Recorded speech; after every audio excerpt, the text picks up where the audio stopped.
immédiat, il a besoin de faits. L'enfant de 6 à 12 ans devient sensible à l'imaginaire.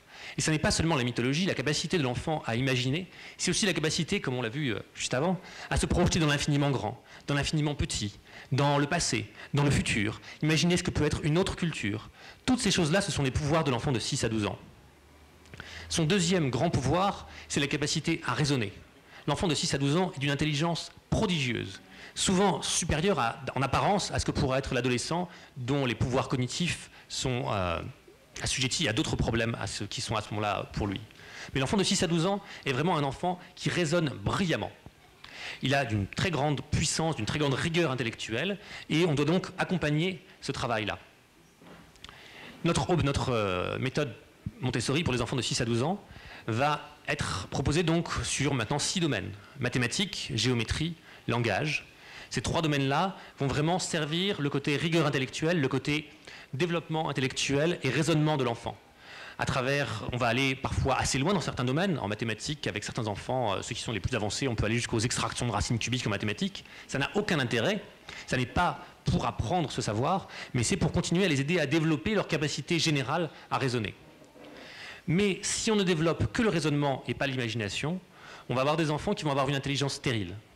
A l'inverse, si on ne développe que l'imagination et pas le raisonnement, on va avoir des enfants curieux de tout, intéressés par tout, mais avec une intelligence qui papillonne et qui n'arrive jamais à se poser et à concrétiser, à réaliser un projet jusqu'au bout. L'aspect imagination, on va le travailler avec tout un programme qu'on appelle l'éducation cosmique. Cosmique au sens de cosmos, du grec, c'est-à-dire l'univers gouverné par un ensemble de règles. On va essayer de présenter les grandes choses, l'histoire de la création, l'histoire de l'apparition de l'homme, l'histoire de l'écriture. On va présenter le fait que tout l'univers est interconnecté, que le fait que nous soyons là, humains, ça veut dire qu'on le doit à toute la création avant nous, que si tous les êtres vivants n'étaient pas venus avant nous, nous ne pourrions pas être là, que si l'univers n'avait pas pris le temps d'envoyer des graines d'étoiles former les planètes à travers l'univers, on ne pourrait pas être là. On a donc une énorme dette envers la création. On doit donc comprendre que tous les éléments de la création sont comme des agents cosmiques, ont chacun un rôle à jouer dans la création, et qu'eux-mêmes, en tant qu'humains, sont également des agents cosmiques avec un rôle à jouer dans cette création. On va expliquer donc par exemple que l'action du soleil sur la Terre, le fait que la Terre soit inclinée de 23 degrés, fait qu'il y a des saisons. Le fait qu'il y a des saisons va faire qu'il y a du vent. Le fait qu'il y a du vent va faire qu'il y a de la pluie, qui va permettre une végétation, qui va permettre aux animaux et aux humains de vivre à leur tour. Que chacun de ces éléments du cosmos contribue à la possibilité que nous soyons là, ici et maintenant. De la même manière, sur le plan social, on va leur montrer que sur le plan historique, nous sommes ici avec une dette historique, une dette technologique, une dette sociale, une dette spirituelle de tous ceux qui nous ont précédés.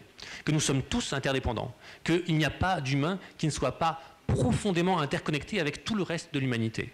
Aussi bien, on le voit maintenant par la mondialisation, mais même historiquement avec tous ceux qui nous ont précédés. On va présenter ces grandes idées à l'enfant. À nouveau, pas comme une série de connaissances à acquérir, mais comme une série de graines qu'on va planter et qui vont inciter, inspirer, encourager l'enfant à travailler. L'enfant doit faire, l'enfant doit acquérir par lui-même son savoir. On doit lui présenter son savoir de façon attirante, intéressante, fascinante, séduisante, juste assez pour lui donner envie d'aller chercher par lui-même. Parce que le travail qu'il va chercher par lui-même est infiniment plus fructueux, efficace et durable que celui qu'on essaye de lui enseigner. Même si on a plein de choses passionnantes à lui enseigner, ça n'est pas notre travail. Son travail, c'est lui de découvrir le monde et d'acquérir le savoir. L'âge de 6 à 12 ans, c'est aussi l'âge social. Alors qu'en 3-6 ans, on présentait en individuel, en 6 à 12 ans, nos présentations vont maintenant se faire en groupe. Les enfants vont travailler en groupe. Tout le matériel qu'on va leur proposer, toutes les activités qu'on va leur proposer sont faites pour encourager le travail collectif, la coopération, le partage des rôles, la verbalisation des concepts qu'ils sont en train de manipuler. Merci. Donc, on va pouvoir, de cette manière-là, aider l'enfant à travailler ensemble. Et ça va aussi se faire parce que c'est l'âge du développement moral, éthique, social. Et de la même manière qu'on a accompagné l'enfant de 3 à 6 ans pour son développement psychomoteur, on va accompagner l'enfant de 6 à 12 ans en lui proposant des grands mythes, en lui proposant des figures tutélaires, en lui proposant des héros, en lui proposant des paroles de sagesse, et en lui donnant à nouveau, pas en essayant de le pousser le long d'un chemin. On lui ouvre des portes, et c'est à lui de marcher sur ces chemins. On va les accompagner, on va créer cette communauté d'enfants à l'intérieur de laquelle ils vont pouvoir acquérir cette sagesse, cette connaissance, ce sens de la justice, ce sens du bien et du mal. Cet âge-là, l'âge de 6 à 12 ans, ce serait l'âge où l'enfant va découvrir le monde.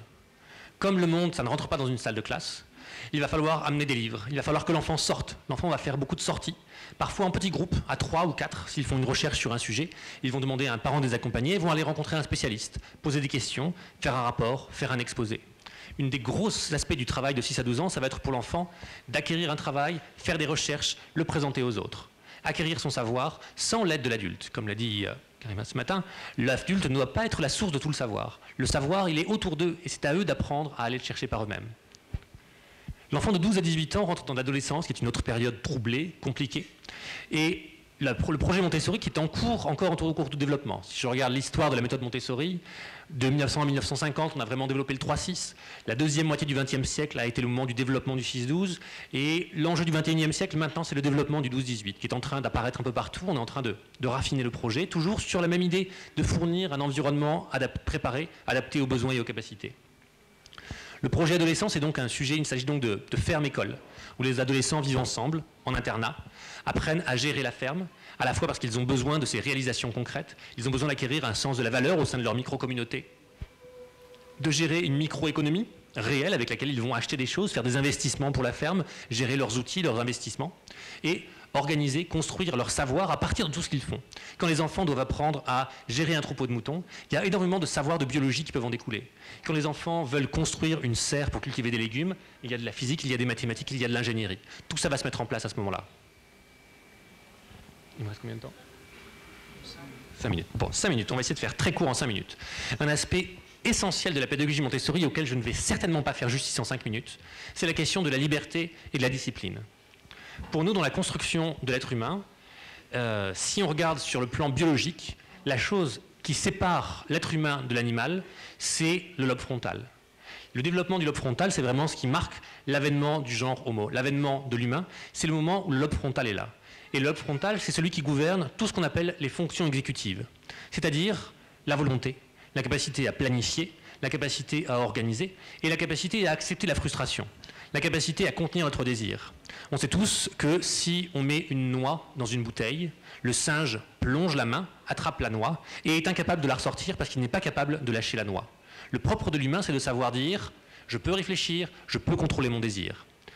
Cette mobilisation-là de l'énergie mentale, c'est la capacité essentielle de l'humain et elle se développe par ce qu'on appellerait l'autodiscipline.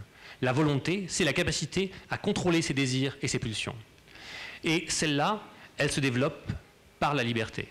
Elle est à la fois une condition de la liberté, parce qu'on ne peut être libre que si on est responsable, il n'y a pas de liberté sans responsabilité, mais elle est également sa condition d'acquisition. Pour apprendre la liberté, il faut une certaine dose de liberté avec des responsabilités. Dans la classe Montessori, on essaye à la fois d'apprendre aux enfants à être libres en leur donnant de la liberté. Une liberté limitée dans un environnement préparé. Une liberté illimitée dans un environnement non préparé, ça n'est pas la liberté, c'est le chaos. On va donc autoriser les enfants à se déplacer, mais en marchant. Les enfants peuvent s'installer où ils veulent, sauf si le tapis ne peut pas chevaucher certains endroits. Les enfants sont libres de ne pas travailler, mais à condition de ne pas déranger les autres. Les enfants sont libres de parler, mais à voix basse. Les enfants sont libres de choisir le travail qu'ils veulent s'il leur a été présenté. Les enfants sont libres de travailler autant de fois qu'ils le veulent, mais de la manière dont le travail a été présenté.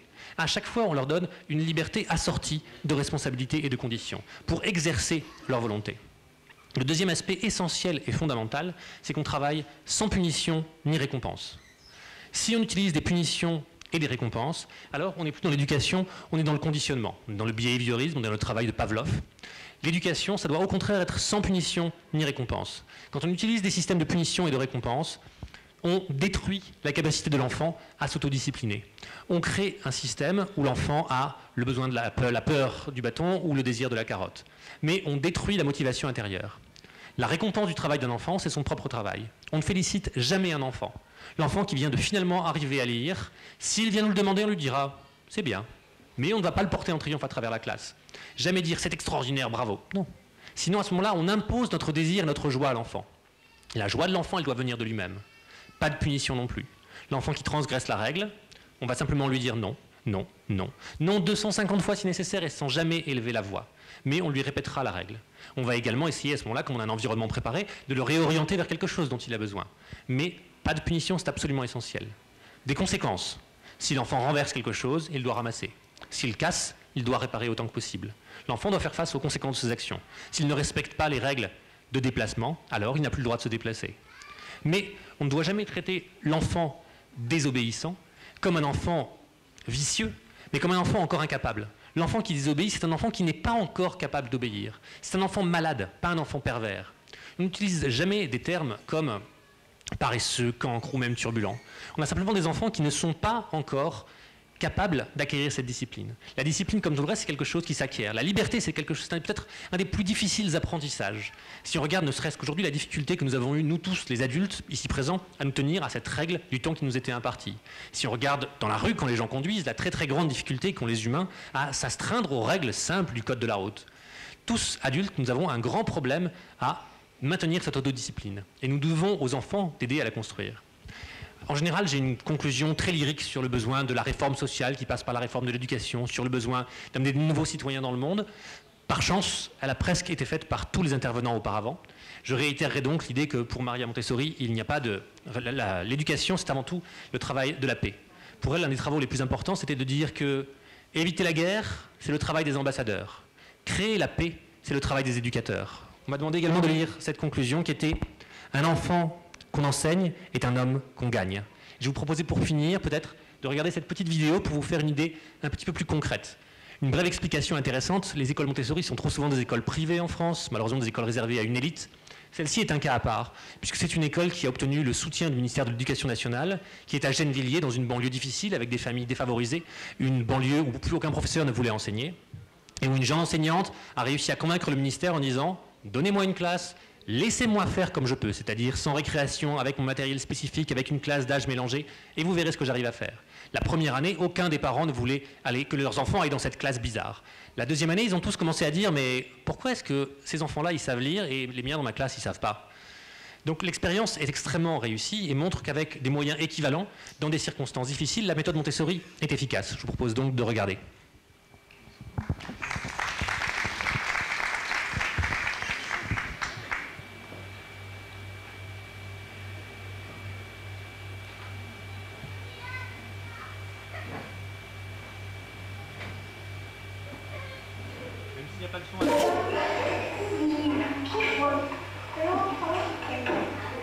Quand les enfants arrivent dans la classe, l'objectif est de les accompagner vers les matériels pour qu'ils puissent trouver l'objet, une activité qui va les emmener dans la concentration.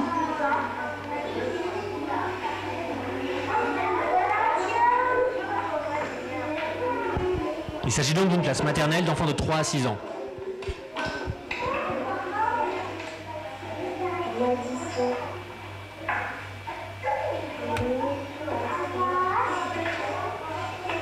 Soit les enfants savent déjà ce qu'ils veulent faire, donc ils choisissent un travail qui leur a déjà été présenté, soit on s'occupe de les amener vers les étagères, vers du matériel qui correspond à leurs besoins du moment.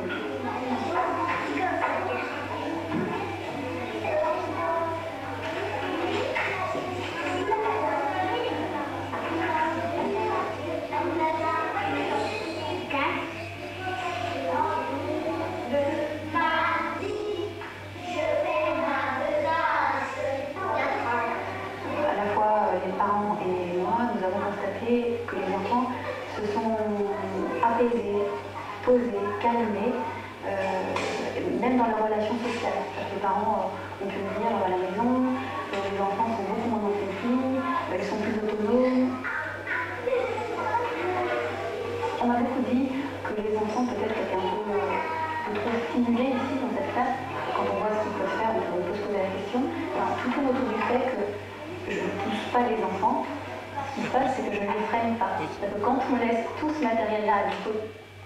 Alors j'en profite juste une toute petite chose. Une des grandes forces de la pédagogie Montessori, c'est donc qu'on a les enfants de 3 à 12 ans et que donc on peut commencer à poser des bases en maternelle pour ce qui se passera après.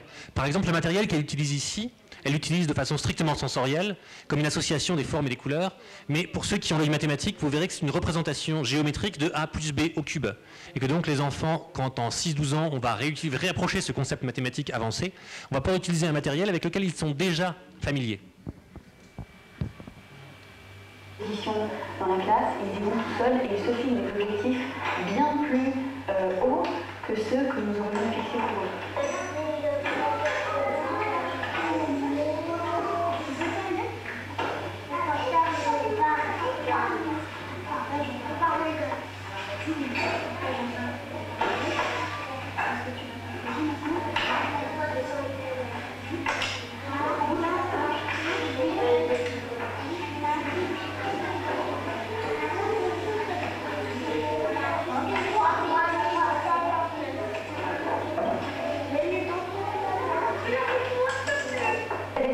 assez flagrant des dimensions cognitives, des domaines cognitifs type mémoire, attention, raisonnement logique, vocabulaire, mais aussi pour la précision visuomotrice, mais également pour la conscience phonologique et la lecture.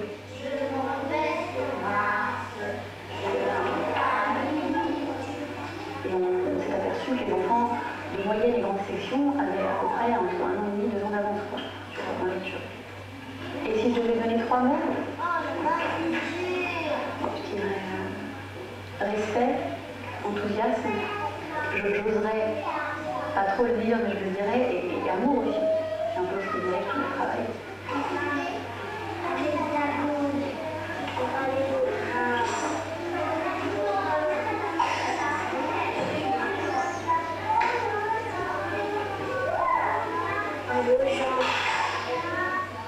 La salle des 4.